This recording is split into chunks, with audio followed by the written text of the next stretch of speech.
So you want to run through your number 9?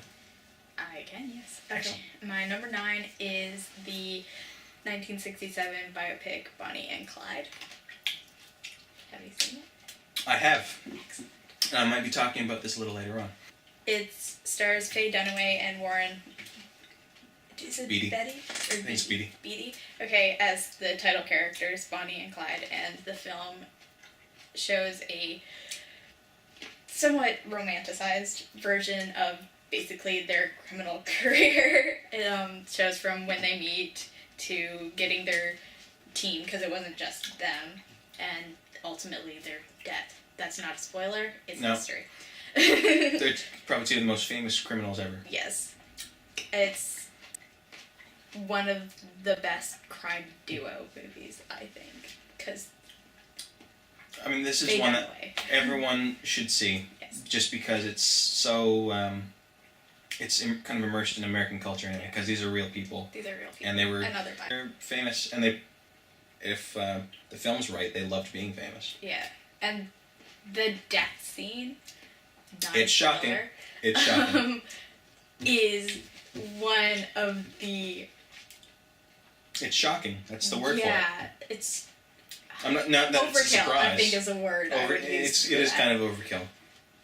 But like you do see the point of view of sort of the law enforcement, and you see their anger building up. Yeah. And Bonnie and Clyde are just kind of blissfully unaware of it because they're having a great time being outside of the law. Yeah, they love being criminals. I think that's the best thing about them, was that they loved what they do. I think one of the best things with the crime genre is because it's about criminals and most people kind of live within the system. Yeah. It's kind of a glimpse into a world that's not theirs. Yeah. And Bonnie and Clyde is kind of like a fantasy. Yeah. That these two characters were living. Yeah. Because I'd kind of like to be...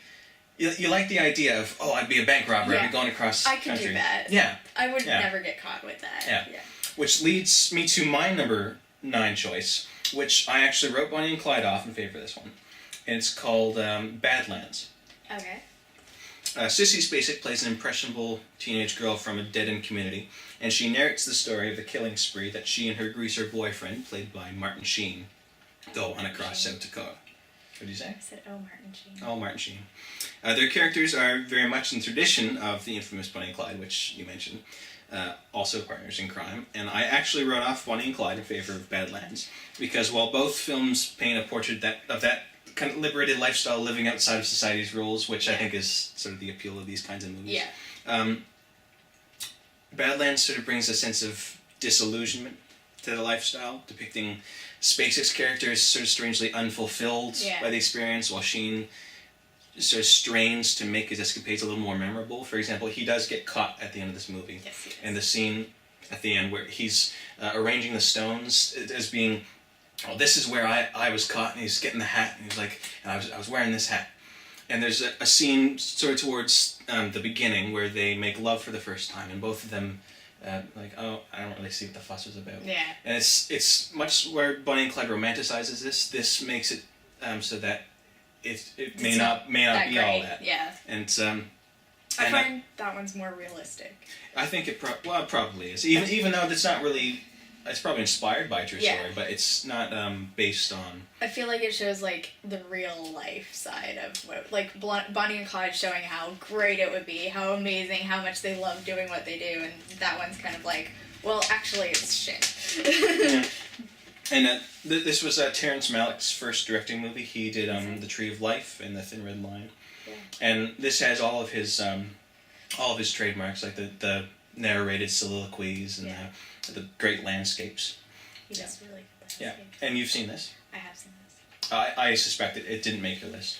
No. It's kind of in the same vein as Bonnie and Clyde. I'm glad that we have it, Badlands and Bonnie and Clyde in the same spot. I say this all the time, maybe a double feature for Badlands and Bonnie and Clyde to sort of get the romantic side, and then... Yeah. Are you trying to make yourself taller? Or? No, I just had to sit on my foot.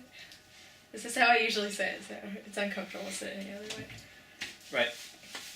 It's not like evolution came up with something called a rear end to sit on. Feet! Yeah, bums are overrated for sitting. Alright. Okay. It's your number 8. It is my number 8.